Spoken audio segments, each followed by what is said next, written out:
You're listening to the Wealth Mindset Show, where Hicks and Zerker Capital Management's team of finance professionals, portfolio managers, and a life coach come together to tackle complex topics in finance and retirement planning so you don't have to. From investment strategies and wealth management to tax planning, retirement income, and aligning your money with your values and purpose, the Wealth Mindset Show offers the tools to thrive. All right. Hey, welcome back to the Wealth Mindset Show, where the Hicks and Zerker team helps you manage wealth, navigate retirement, and make smart decisions for a secure, meaningful future. I'm Austin Wilson, Director of Investments at Hicks and Zerker Capital Management. And I'm Josh Robb, Director of Wealth Management at Hicks and Zerker Capital Management. And today we are joined by Tony Hickson, our founder and partner here. And we are going to be talking about stewarding generational wealth and kind of what does being a good steward mean. But first, just to check in, see how everything's going. I know for me, I just got back. My wife and I went on an Alaskan cruise. Got to see Alaska. Yeah. It was our kind of 20-year anniversary trip, something we've been planning and hoping for quite a while. Great time. Saw whales, which are just incredible creatures that, you don't see them in Lake Erie or anywhere around here. So Blanchard. Yeah. So just cool to see them. I saw some sea otters, and this is what blew my mind. I mean, whales are big, you know that. Yeah. But I saw these sea otters. They can grow up to 5 feet long. I know. I think of these little river otters, right? Like you hold them in your hand. But not these guys. These are big. They're still cute, but they're bigger cute. Yeah. Yeah, but that was me. That's the closest to Russia they would allow you. We were there. Yeah, you were couldn't quite see it. I right had my there. Binoculars. Vlad, just wave at them. I know you're watching. It was, good weather though, and interesting stuff. Yeah. Great. Oh, you went gold mining. I did. I got some gold. You brought back some. And when I came back, it hit all-time highs. All-time highs. My 2 little flakes that are floating in on my little water. Instead of being worth $1, they're worth $2. I don't think it's worth $1. I think I got like 6 cents worth of gold. So, what about you, Tony? Oh man, I can't top that. But things are going well. I guess looking into the future, my daughter is a sophomore at college, and she is a major in Spanish education. And so as part of that curriculum, she'll be doing the study abroad program. And so she'll be heading to Spain next semester. So we're excited the whole semester. Woo! Yeah. So she'll be fully immersed in the Spanish language. So awesome. And the fun part for us, my wife, Carrie, and I will be heading over to visit for a week, likely in February or something like to that extent. And that'll be the first English that she'll hear when we arrive. So you should practice and then only speak Spanish when you're there. Just to tick her off. Yes. Yeah. How about you, Austin? Yeah. I guess the biggest thing is our youngest one just turned 1. Oh man, which has been a really fast year. So 3 girls, and our middle one's about to turn 3 here shortly. So things are going quickly, but the littlest one is walking and climbing, and before you know it, she's like on top of a table somehow. I don't know how a 1-year-old got on top of a table, but we're having to toddler proof. Baby proofing is one thing, but toddler proofing takes it to a whole new level. Yep. But we're enjoying that. So Aubrey, if you're listening, because Jen may have this playing in the background, Daddy loves you. But stop climbing off that table. Speaking of our topic today, generational wealth. That's right. So talking about generational wealth. So our firm's mission, our purpose here as Hicks and Zerker Capital Management is to steward generational wealth. And I think that, we just decided it'd be a great idea to take this episode and talk about what that really means. What does A, stewardship mean? Mm-hmm. And B, generational wealth. What do those things mean? So, Tony, let's just take a step back and talk a little bit about Hicks and Zerker and how we came to that mission today and how we got to be where it is. Yeah, absolutely. So the backstory is that my co-founder, Adam Zerker, and I, way back before it was cool to come up with mission statements, we did lunch and started to realize that we had similar values and goals and wanted to be entrepreneurial. And one day over cheddar biscuits at Red Lobster, we became partners of at that time Freedom Financial Solutions. We rebranded 10 years later. But nonetheless, Freedom Financial Solutions, we did start out with a pretty cool mission statement. It was very long and convoluted. Well, I don't even remember it at this point. It's escaped my brain. But one funny story is that I challenged the team to memorize it. And if they memorized it, they got a gift card to their favorite restaurant. And our intern got it right. That was right. She did. Not our team members, but our intern. So it was we knew it was too wordy. And so when Josh became a partner in 2022, Yep. We decided to do an offsite. The three of us got together. Adam was still a part of the team at that point. He retired in 2023. So in 2022, we had an offsite and decided that we really wanted to narrow in on what it is that we want to do, that we are accomplishing, and what do we want our purpose and our future to really look like. And at that point, I don't know which one of us, or if all three of us together, kind of a brainstormed a couple hours of just beating up the words, and this steward generational wealth really had a good ring to it. And so I'm excited today to really dig into the definition of those words. Stewardship is a very broad topic, a broad meaning. We're going to really define what it means for us. Generational, this isn't just for us, it's for future generations like Aubrey and beyond. And then wealth, we define, and maybe not in today's episode, but maybe a future one, but we define it as more than just money. It's not just financial. You can be wealthy in relationships and purpose, in health, and all of the good things that we want our clients to have. So it's kind of a background on how we got to where we are. Well, I'd like to thank you first for shortening that up a little bit. Yeah, you're welcome. Easy to remember. Now, they did take away the opportunity to get the lunch gift card when they trimmed it down to 3 words. That's true. Because but the nice thing is, like, everyone has it on the top of our brains all the time, right? It's easy to remember. We all know what we are aligned and coming to work each and every day to do, and that is to steward generational wealth. So let's break that down. We got a couple sections. So let's talk about steward, and specifically stewarding of wealth. So Josh, talk a little bit about just stewardship in general. Yeah. What is a steward? Yeah. Steward is defined as someone who is taking care of someone else's resources. So I'm not a steward of my stuff. Right. I'm a steward of other people's things if I'm responsible or in charge of it. Yeah. And so a steward's job is to safeguard, protect, grow, and kind of fulfill the goals and objectives of the owner. Yep. But the owner's, in a sense, delegating it to that person to manage. So a steward, more than anything, is making sure that they are fulfilling the goals of the owner. And that's our job. Yep. So when we're stewarding wealth, and like Tony said, there's a lot of different wealths, but for right now, we'll just kind of focus on the financial.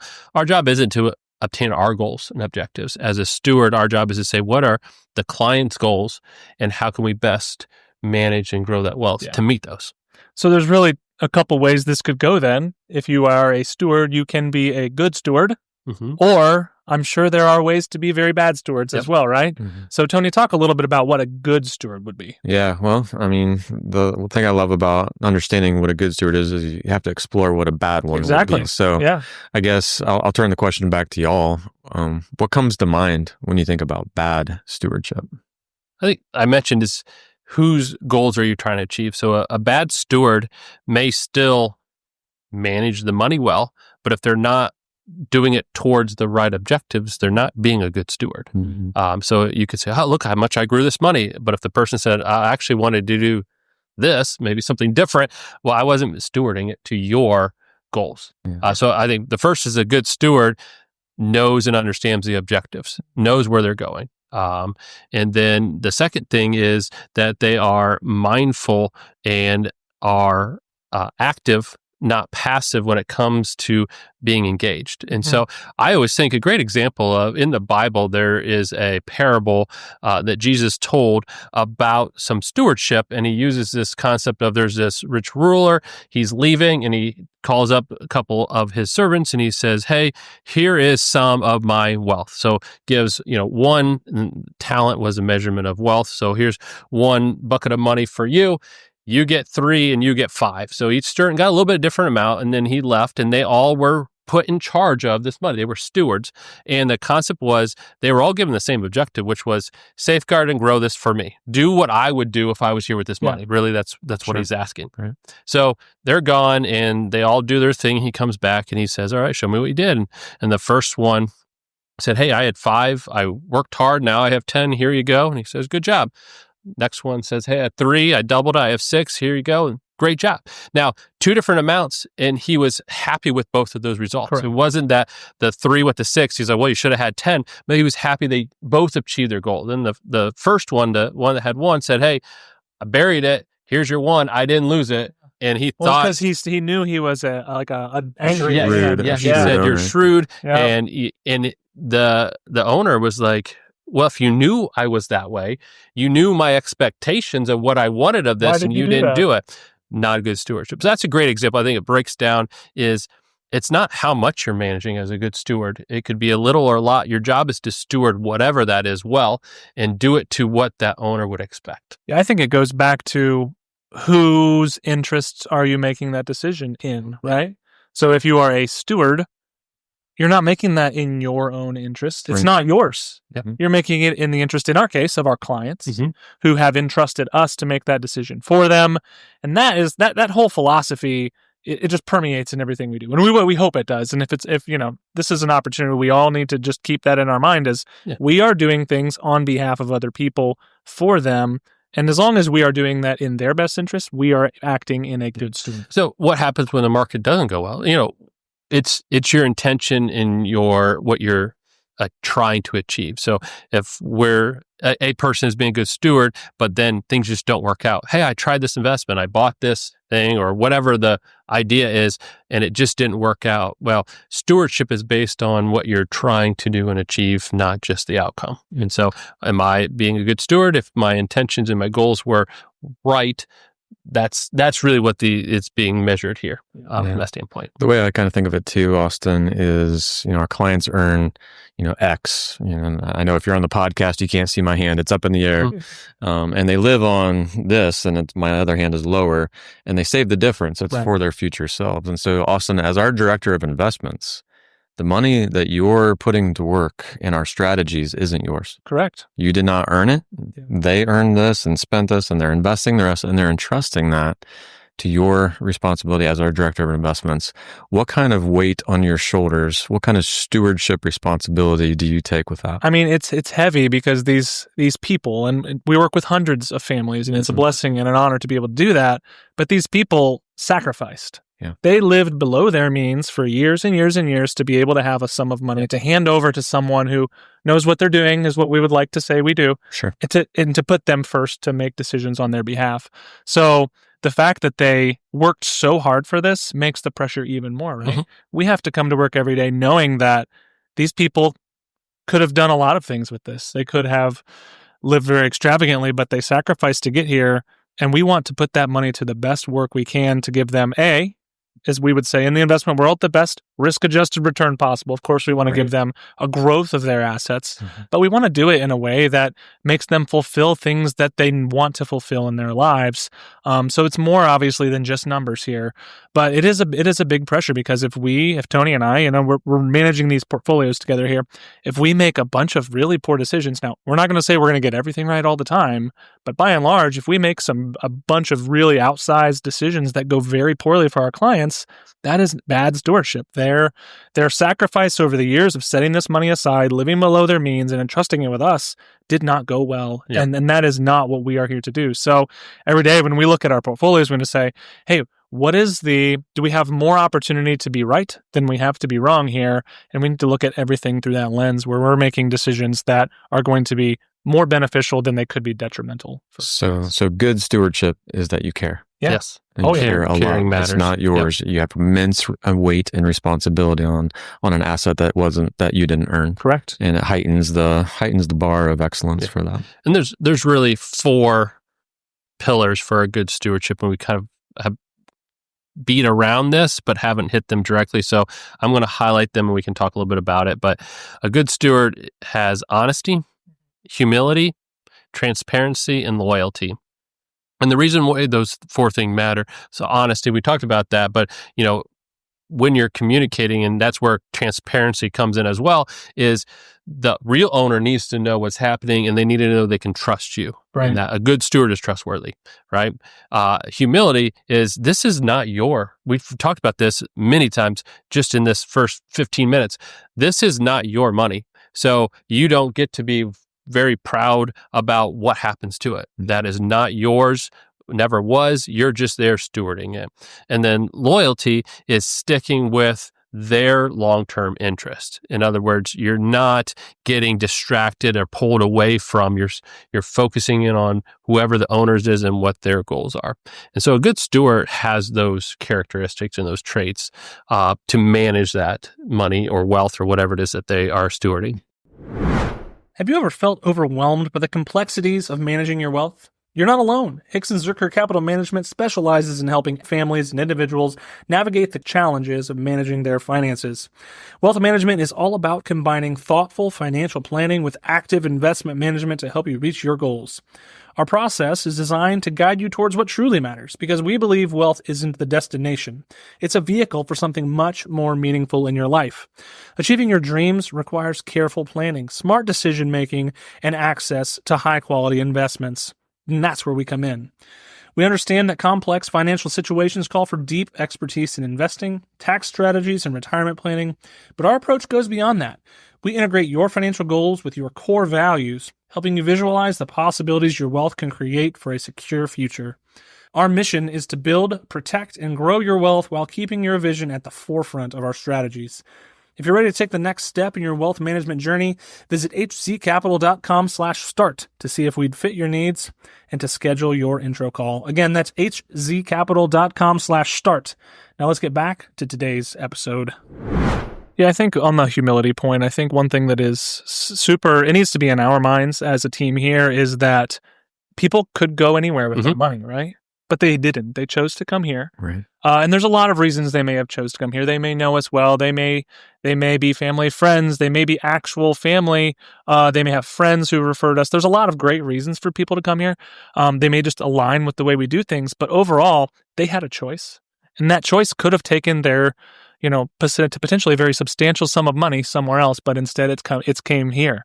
And I think that since that money is here and they had that choice, it is such an honor to be able to have that. That's right. That's why we need to come being grateful to be able to be stewarding this, because we know it's not ours and we know that they could have taken it anywhere. So yeah, great point. Yes. Yeah. Being grateful to steward it is a really well said. I would say too, the honesty pillar that you mentioned, Josh, is key because ultimately we don't have the crystal ball. Yep. In the back corner of our office suite. It doesn't exist. I wish we did sometimes. But that being said, when our clients ask a hard question, and we'll be honest with them. Yes. I don't know. We'll get back to you. We're trying our best. And on and on the list goes. And 23 years later, that honesty, that humility, that transparency, and that loyalty, I hope we put 2 feet on the ground every day to live that mission of stewarding their wealth to the best of our ability. Yep. So let's shift gears a little bit. Let's talk about how we can put stewardship and this overall thought that we've been talking about into action. So Josh, talk a little bit about how this permeates our financial planning, wealth management narrative for our clients. As a financial advisor, when I think of stewardship, it kind of breaks down to one, if I'm going to steward, I got to know their goals and objectives, right? So financial planning really comes in to say, okay, what are your goals for these assets that we're managing? And that carries into kind of what you talked about when we talk outside of just wealth from the financial standpoint, but understanding their passions and their what motivates them.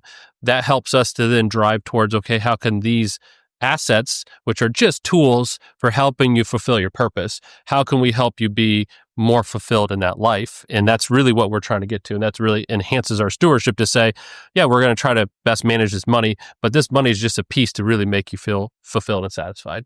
And then on the other end is helping them, because they're also stewarding this for maybe future generations, come up with estate planning topics and walking through, okay, not just your life, but next life. How do you, from that stewardship, make sure you're doing your part well? And then once we get that figured out, you start having a conversation with that next generation, having conversation with kids, depending on their age. And we've had episodes on this, but the idea of just saying, okay, let's set you up because at some point you're going to take over as owner of this and you're going to have some stewardship abilities to decide what to do with it. Make sure they're on the same page. And the final one is philanthropy. Are you wanting to give to charity? Are you wanting to extend that reach, blessing outward beyond just your family, helping a conversation with that? Because as a steward, we're looking at, again, that big picture and trying to make sure we're fulfilling their final goals of those assets. Mm-hmm. So, Tony, talk a little bit about just overall, what do you, as our CEO, what do you want to see our firm be known as in the community when it comes to a legacy? Yeah. Well, we've thought a lot about it. And, in our industry, at least, there are a lot of big players that want to gobble up the small guy. That happens in a lot of industries, but ours specifically is very, very robust with what we call roll-ups. So the larger firm would buy the younger or the smaller.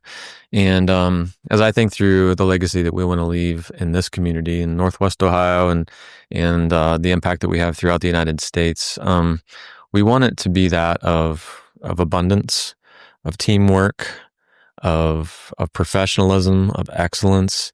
We want to operate with complete integrity, and we want that impact to be felt in our community through the actions that we take through the clients we serve, and also just our representative team. We have 13 team members, and as they make connections and relationships and network in the community, that they can live those values out and steward those relationships well also. Josh, what do you think is an area of stewardship that people just sometimes don't even think about? I think they overlook a lot of times what the role actually is, right? So I'm given money to manage. Okay, I just need to grow this. Is that really what I need to do as a steward? It's more understanding the goals and the purposes. I think a lot of people jump that step and just say, I just need to grow this money. I just need to manage this money. Maybe. But maybe there's more to it than that. I think that's the biggest thing is just stewardship is deeper than just managing that money.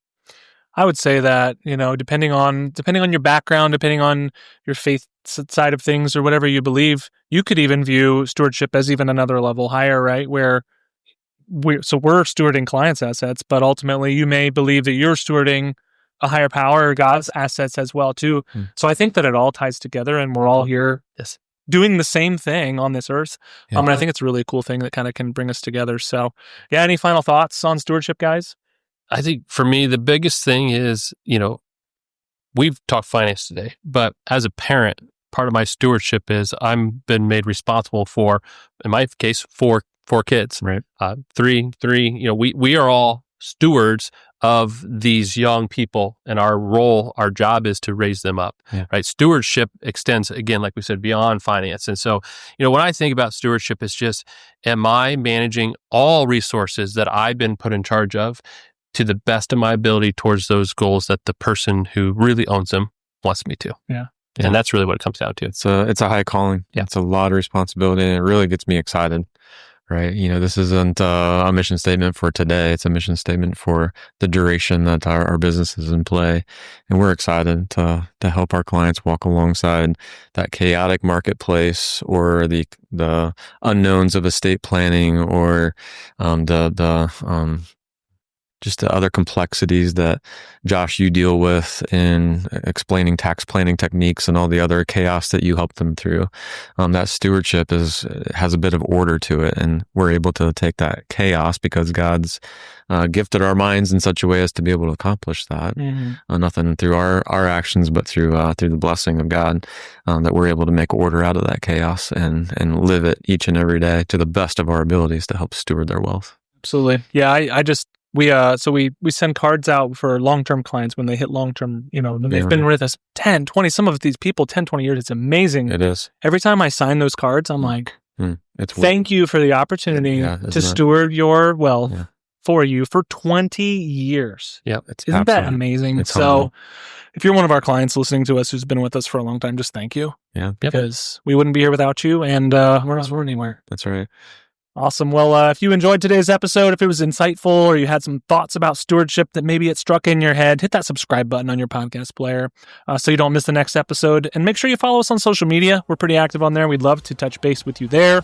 And always feel free to check out hzcapital.com. Check out all of our tabs. You can read more about what we do as a firm, what we believe, how and why we do things. You can meet our team. Or check out thewealthmindsetshow.com where you can find transcripts of our episodes and resources there. Other than that, thanks for listening, and we'll see you next episode. Talk to you later. Bye. Thank you for joining us at the Wealth Mindset Show, where we tackle the complexities of finance and life planning to help you align your wealth with your values. We hope today's conversation provided value and clarity as you navigate your financial journey.